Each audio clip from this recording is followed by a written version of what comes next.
بسم اللہ الرحمن الرحیم۔ منتخب نصاب درس نمبر 5 کا لیکچر نمبر 6 ہے۔ سورہ فتح میں بیت رضوان کا ذکر۔ وہ بیت جو محمد رسول اللہ صلی اللہ علیہ وسلم صحابہ کرام رضی اللہ تعالیٰ عنہم نے حدیبیہ کے موقع پر کی، مقام پر کی، اس کا ذکر سورہ فتح کی آیت نمبر 18 میں سرحد کے ساتھ آیا ہے۔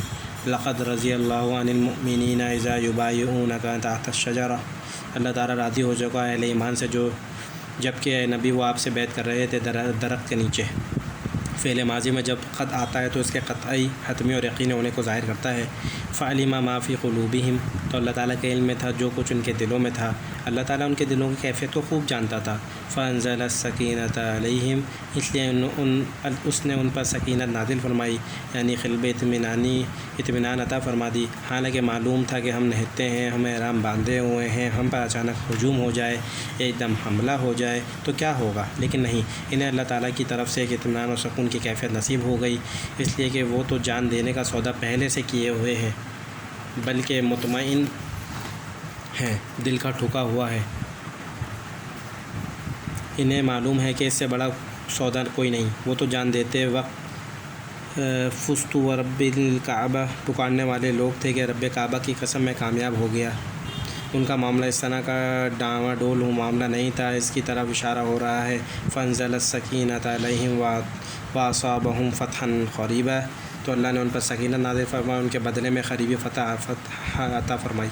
سورہ فتح کے تفصیلی درس میں یہ بیان کر چکا ہوں کہ اس فتح سے مراد صلح حدیبیہ کی فتح بھی ہے اور فتح خیبر بھی ہے، جو اس کے فوراً بعد اللہ تعالیٰ نے بطور انعام عطا فرمائی، جس میں اللہ تعالیٰ نے مسلمانوں کو بہت سا مال غنیمت فراہم فرمایا۔ اہل ایمان کی بیع و شرح کس کے ہاتھ پر؟ سورہ فتح کی آیت نمبر 10 میں اصل حقیقت بیان ہو رہی ہے کہ بات سمجھ لو کہ اصل میں یہ بیع و شرح کس کے ہاتھ پر ہے، کس کے مابین ہو رہی ہے، اس مبایعت کے فریق کون ہیں۔ فرمایا ان الذین یبایعونک انما یبایعون اللہ، یقیناً نبی جو لوگ آپ سے بیعت کر رہے ہیں حقیقت میں وہ اللہ سے بیعت کر رہے ہیں، سودا اللہ سے ہوا ہے۔ تبعیہ و مبایعت بندہ مومن اور اللہ کے مابین ہے۔ نبی اس وقت عالم واقع میں اللہ کی طرف سے وصول کردہ ریسیور ہیں۔ یہ جو نظم قائم ہوا ہے اس میں جب ان کی حیثیت امیر کی اور ان کے ساتھیوں کی حیثیت مامورین کی ہے، یہ سودا کرنے والے اپنی جان اور مال اب ان کے حکم سے صرف کریں گے، ان کے مطالبے پر حاضر کر دیں گے، جیسے اور جب چاہیں وہ چاہیں یہ پیش کر دیں گے، لیکن یہ اصل سودا اللہ اور بندے کا ہے۔ ید اللہ فوق ایدیہم، اللہ کا ہاتھ ہے ان کے ہاتھوں کے اوپر۔ اب یہاں وہ بیعت کا پورا نقشہ کھینچ دیا گیا، کیونکہ ہاتھ پر ہاتھ رکھ کر بیعت ہوتی ہے، بیعت کرنے والے کا ہاتھ اوپر ہوتا ہے، بیعت لینے والے کا ہاتھ نیچے ہوتا ہے، لیکن یہاں فرمایا گیا کہ ایک اور تیسرا ہاتھ بھی ہے ان کے ہاتھوں کے اوپر، ایک اور ہاتھ ہے وہ اللہ کا ہاتھ ہے، تو یہ ایک سہ فریقی معاہدہ ہے۔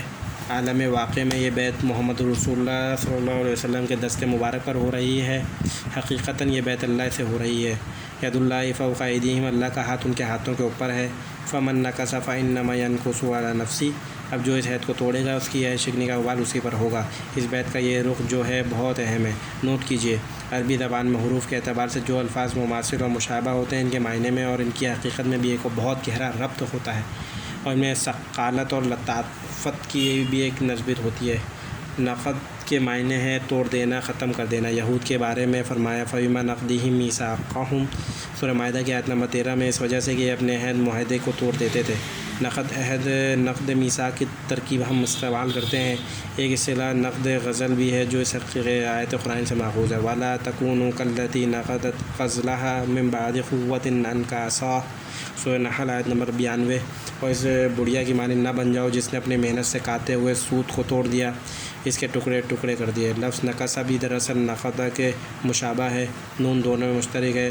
نکسہ میں قاف کے بجائے کاف ہے، اس طرح دعا ثقیل تر حرف ہے تو اس کی جگہ سا ہے جو خفیف ہے۔ نکاسہ کے معنی بھی توڑ دینا ہے، لیکن یہ خفیف ہے، یعنی ایک اعلانیہ بات نہیں ہے، بلکہ انسان اندر ہی اندر ٹوٹ رہا ہے، قول و قرار سے پھر رہا ہے، اندر ہی اندر پسپائی ہو رہی ہے۔ یہی بات میں نے ارتداد کے ضمن میں عرض کی تھی کہ ایک ارتداد ظاہری ہے، کھلم کھلا ہے کہ اس کے اوپر تو مفتی کا فتویٰ لگے گا، قاضی کا حکم لگے گا اور حد جاری ہو جائے گی، لیکن ایک وہ ارتداد ہے جو اندر ہی اندر ہو رہا ہے، ایک اندرونی پسپائی ہے، آدمی اپنی نقش قدم سے لوٹ رہا ہے۔ یہ جو اندر ہی اندر والا ارتداد ہے یہ نفاق ہے، جس پر قاضی کا حکم نہیں لگ سکتا، مفتی کا فتویٰ نہیں چل سکتا۔ نفاق پر تو محمد رسول اللہ صلی اللہ علیہ وسلم نے کسی حکم کا کوئی اجرا نہیں کیا، اس کے لیے یہ تو ایک باطنی حقیقت ہے۔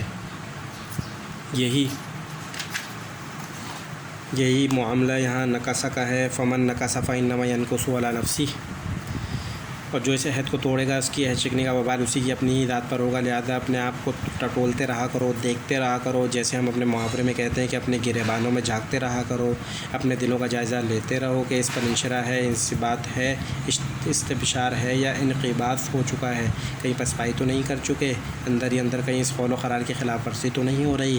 جان لو کہ جو کوئی بھی یہ شکل اختیار کرے گا تو وہ اس کا سارا وبال در حقیقت اپنے اوپر لے گا، اس لیے کہ جب جس کے ہاتھ پر بیعت کی جا رہی ہے اس نے تو آپ سے کوئی چیز طے ہی نہیں کی، سودا تو آپ کا اور اللہ کے ساتھ ہوا تھا، قیمت اسی نے دینی ہے۔ محمد رسول اللہ صلی اللہ علیہ وسلم نے تمہیں کوئی قیمت نہیں دینی، قیمت تو تم اللہ سے لوگے، تمہارا عہد، قول و قرار اور مبایعت تو اللہ سے ہوئی ہے، تم اگر اپنے عہد سے پھرے تو سارا وبال اپنے اوپر لوگے، ان کا کوئی نقصان نہیں ہوگا، انہیں کسی طرح کا کوئی غضب نہیں پہنچے گا، اس معاملے میں ذمہ داری ساری تمہاری ہے۔